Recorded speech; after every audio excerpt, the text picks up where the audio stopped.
Melihat ke dalam diri.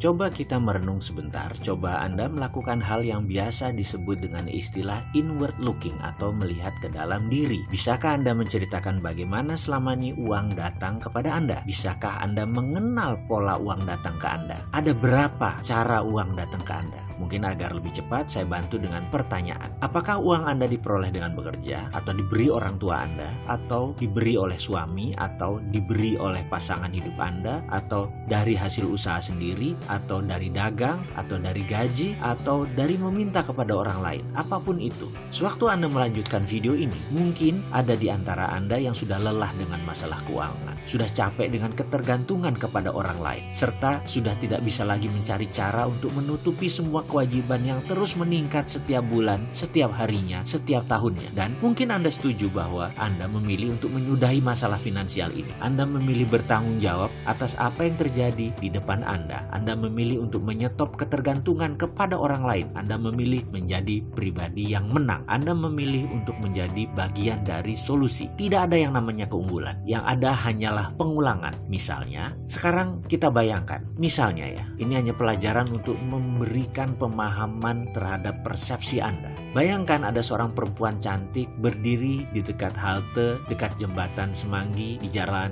Jenderal Sudirman. Waktu menunjukkan pukul 12 tengah malam. Perempuan cantik dengan tinggi semampai berkulit putih tersebut berpakaian rapi, sesekali melihat jam di tangan kanannya. Ada beberapa orang berdiri bersamanya, tapi perempuan yang satu ini menarik perhatian karena kecantikannya. Kalau dilihat sekilas, usianya tak lebih 25 tahun. Make up-nya tipis, kecantikan alaminya terpancar. Anggaplah Anda sedang mengendarai mobil dan Anda berjalan perlahan di depan halte tersebut. Kira-kira apa yang terbesit pertama kali dalam pikiran Anda tentang perempuan cantik berdiri di sisi kiri jalan yang disoroti jelas oleh lampu merkuri dekat halte tersebut? Mungkin ada yang menebak, ini pasti cewek nakal sedang menjajakan diri. Atau ada juga yang menyatakan begini, mungkin perempuan ini baru pulang kerja shift malam dari hotel di Bilangan sekitar situ. Pokoknya macam-macam, pasti ada yang positif, ada yang negatif. Keduanya bergantung kepada template kepala kita masing-masing. Lantas, bagaimana template di kepala seorang tercipta? Mengapa manusia satu dan lainnya berbeda? Karena perbedaan itulah output atau hasilnya berbeda-beda juga. Ada manusia yang sukses, ada yang biasa saja, ada yang gagal, dan ada lagi beragam hasil lainnya. Template jalannya pikiran atau mind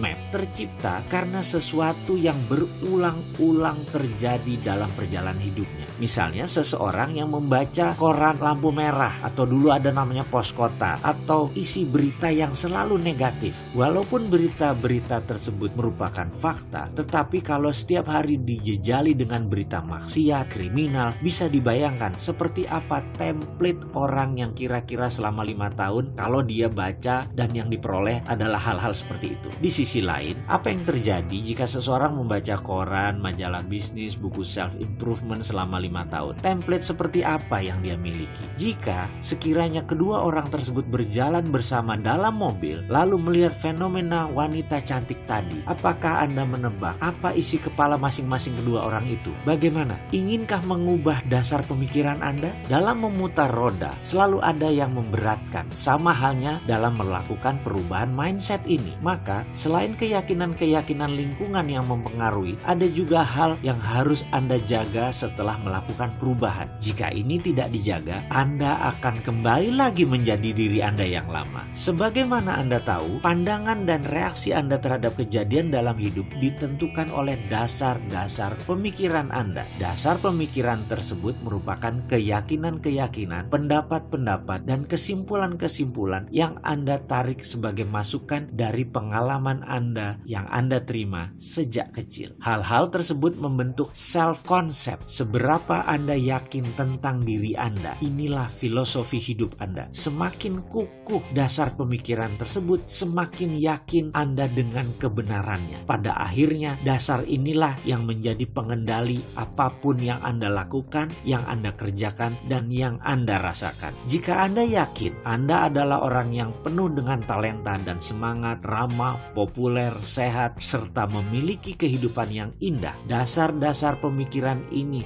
yang akan membawa Anda kepada penetapan sasaran hidup. Jika Anda belum memiliki template dasar tersebut, lakukan perubahan dan pasang template dasar tersebut dalam diri Anda. Lakukan seperti yang pernah dan terus saya lakukan. Ingat, yang penting bukan apa yang terjadi kepada Anda di dalam kehidupan ini, tetapi bagaimana reaksi Anda. Juga bukan dari mana asal Anda, tapi kemana tujuan Anda dan bagaimana Anda mencapainya. Sesungguhnya tujuan Anda hanya dibatasi oleh keilmuan dan imajinasi Anda. Padahal sebenarnya imajinasi itu tak terbatas. Jadi tujuan Anda sesungguhnya menjadi tak terbatas pula. Inilah dasar pemikiran dan keyakinan yang Anda perlukan untuk menunjang potensi sukses Anda.